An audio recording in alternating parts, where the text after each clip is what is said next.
Okay, so what we're discussing now is for anybody who's thinking about coming and joining a team, even if they never come to our brokerage, like what information can we give whoever's watching this, even if they go to Remax or wherever, that will help them pick a team?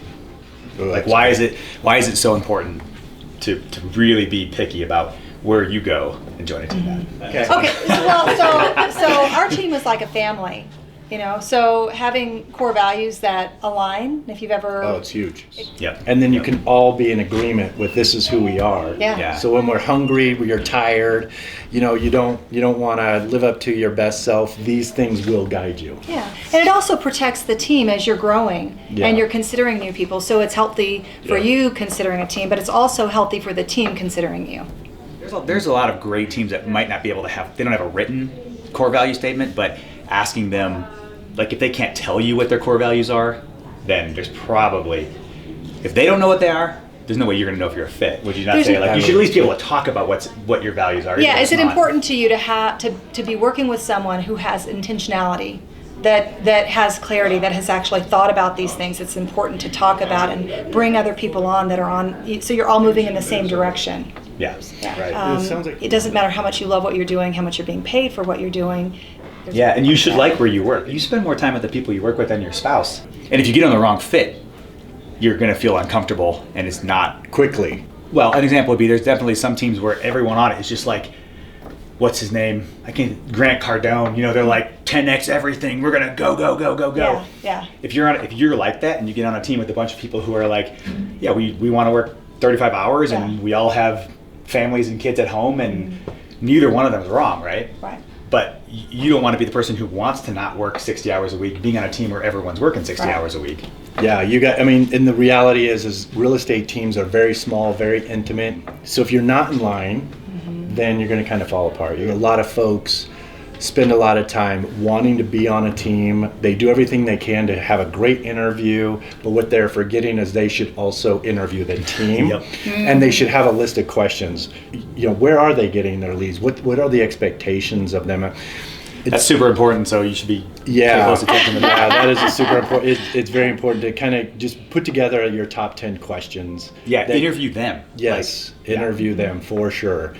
And you're starting over too, because at most teams you're still working your database, even if it's team leads, and you're starting over and over, and a lot of that's a long-term play. Yeah. And it shows a lot of inconsistencies and instabilities in your business.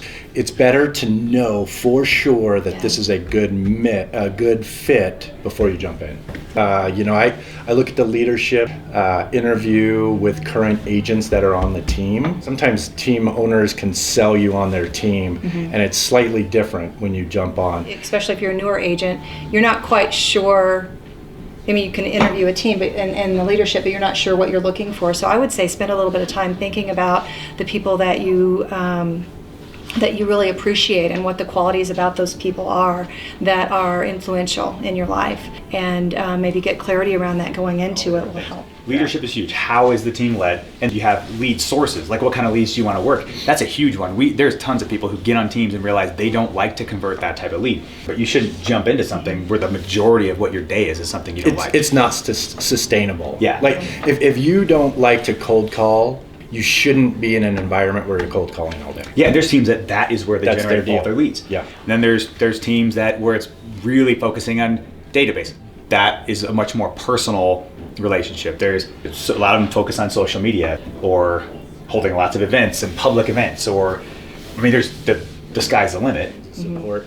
What are your gaps in the business, and is that team fulfilling the gaps that you find yourself needing to kind of bridge?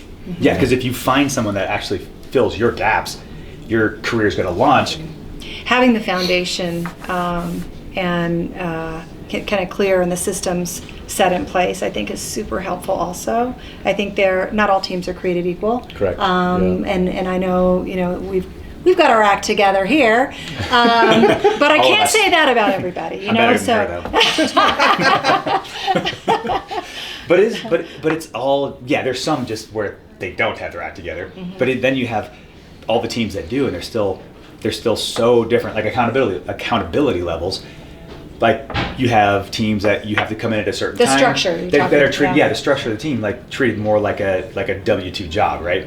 But that's what some people want. And if you want something where you're almost guaranteed success, if you're on a good team that is that structured, it's really, really hard to fail, right? I personally wouldn't want that much. I can motivate myself to do things. Yeah. I wouldn't have liked that, but Yeah. but then I know people who that's what they want. They want to step into that and they need that, and their career does really well in that settings. And then there's teams where really it's if you don't produce, you just have to go, and you're not, and there's not really a whole lot of structure, but it works because those are the type of agents you're bringing on. Yep, absolutely. good. Take it seriously. That's the finish. The end quote on this is take it seriously. Yeah. Yeah. Like every team is not the same, and every great team is not the same. They're all different. Yeah. And that's okay. Yep. Yeah. Just got to find the right fit. Potato, potato. Yeah. Yeah. They're both good. They are both good. Yep.